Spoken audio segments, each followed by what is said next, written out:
Programme गुफ्तगू में आपका फिर से खैर मकदम। हम बातचीत कर रहे हैं क्या वाकई बजट आम आदमी के लिए कोई मानी रखता है या नहीं। डॉक्टर दत्ता, तो अभी हम लोग बातचीत कर रहे थे कि हजारों करोड़, 34-35 हजार करोड़ का बजट है इस साल, जैसा आप कह रहे हैं लगभग, और ये हजारों करोड़ का बड़ा हिस्सा ऐसा लगता है कि करप्शन की, मिसमैनेजमेंट की नजर हो रहा है। इसमें आपने कहा सिस्टमिक प्रॉब्लम्स हैं।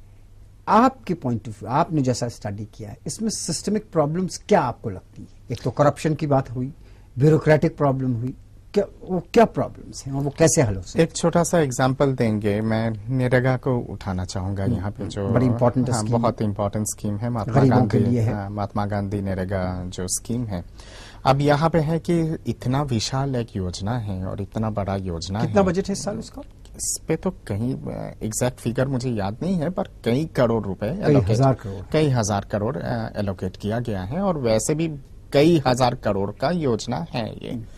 अब यहाँ प्रॉब्लम जो नरेगा में आ रही है, प्रॉब्लम ये है कि है तो केंद्रीय सरकार की योजना, पर जहां लागू करने की बात आती है वो स्टेट के जिम्मेदारी में है।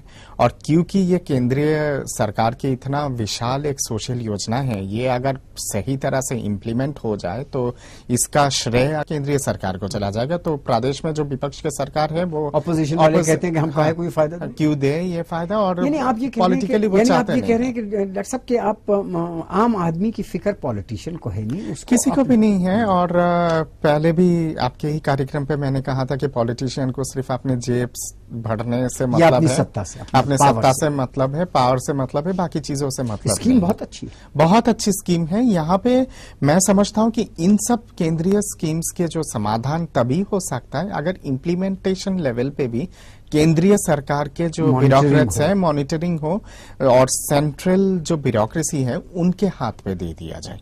आप हमारा जो फेडरल स्ट्रक्चर है उसमें ये पॉसिबल नहीं है। और अगर आप करते हैं तो उसमें स्टेट पावर्स और वीकन होंगे। और दूसरी बात है कि आप अगर ये करते भी हैं तो वो तभी संभव हो सकता है जब संविधान में आप संशोधन करेंगे, और ये हो नहीं सकता। ये हो नहीं सकता है क्योंकि मेरे हिसाब से लगता है शायद 2/3 मेजोरिटी की आवश्यकता है। तो नरेगा जो स्कीम है, नरेगा जो महात्मा गांधी रोजगार योजना जो स्कीम चल रही है, और जिसके कारण कहा जाता है कि कांग्रेस सरकार यूपीए सरकार 2009 में चुनाव जीती थी, उसमें वो एक बड़ी अच्छी स्कीम है।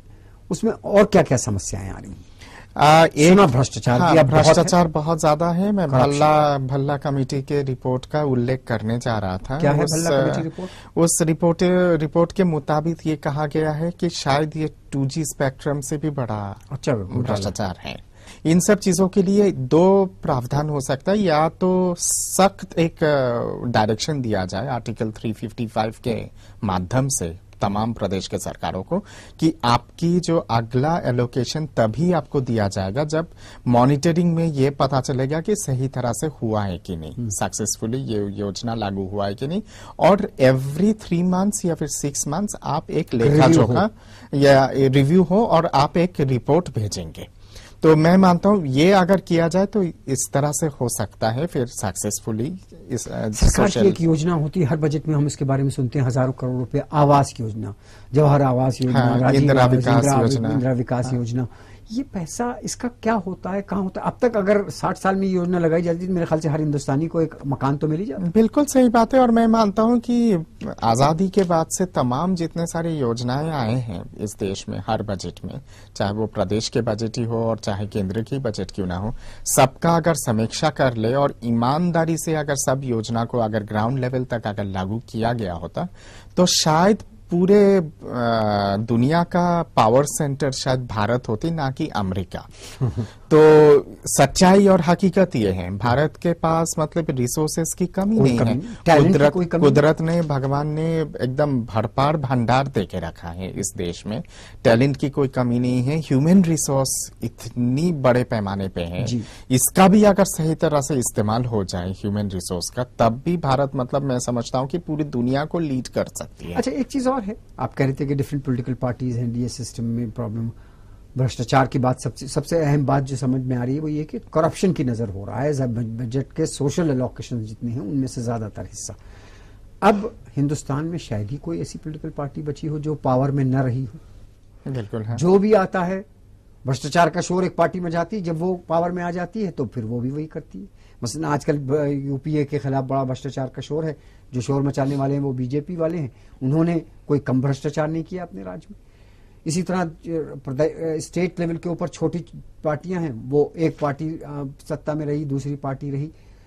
जो करप्शन की प्रॉब्लम है, it permeates through all political parties और सब इस हंगाम में हाँ बिल्कुल, सब लोग इस पे इन्वॉल्व है और सबकी मिली भगत है। And what I understand is like this has become a kind of a pan-Indian phenomenon now, and it is very difficult to control this. तो अब ये सवाल ये है कि ये बजट में हजारों करोड़ रुपया हर साल खर्चा हो रहा है, वो आम आदमी तक नहीं पहुंच पा रहा है, वो करप्शन की नजर हो रहा है, बदनवानी की नजर हो रहा है। इसके लिए क्या हो डॉक्टर साहब? इसके लिए मैं मानता हूं कि लेजिस्लेशन की बहुत आवश्यकता है, स्ट्रांग लेजिस्लेशन की। दूसरी बात है कि हमारे देश में कानून की कमी नहीं है। जो प्रॉब्लम जो होता है कि कानून का अनदेखी किया जाता है या फिर laws are being violated. I mean laws are being made to be violated, मतलब आप कानून बनाते ही हैं वायलेट करने। अब इसके लिए क्या कानून आप बना सकते हैं? जैसे आपने कहा नरेगा के बारे में कहा कि जमीन के ऊपर या सर्व शिक्षा अभियान जिसमें हजारों करोड़ रुपए का खर्चा हो रहा है, और मैंने गरीब बस्तियों, गरीब देहातों में, मसलन मुस्लिम बस्तियां हैं, मैंने उनमें सर्वे किया, देखा जाकर सर्व शिक्षा अभियान के आदमी ही नहीं पहुंचे वहां। हाँ।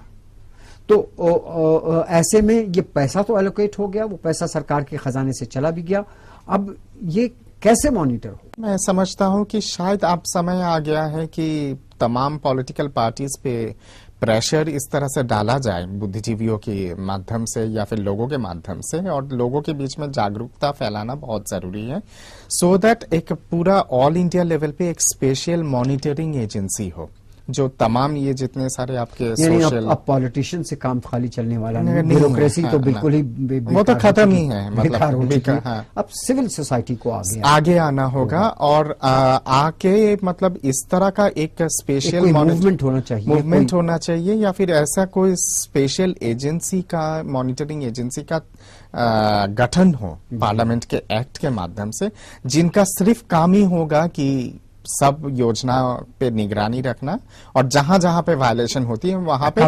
अकाउंटेबिलिटी, और जहां जहां पे वायलेशन होता है या फिर भ्रष्टाचार का भनक जहां पे भी होता है वहां पे तुरंत सजा देना, फास्ट ट्रैक मैकेनिज्म के हिसाब से। वरना ये बजट एक्सरसाइज बेकार रहेगी, हजारों करोड़ रुपए इसी तरह से ऐसे पानी में बह जाएगा। आपसे गुफ्तगू जारी रखेंगे छोटे से ब्रेक के बाद। नाजरीन जाइए मत, अभी हम लौट रहे हैं और बजट से के तनाजुर में ये गुफ्तगू जारी रहेगी छोटे से ब्रेक के बाद।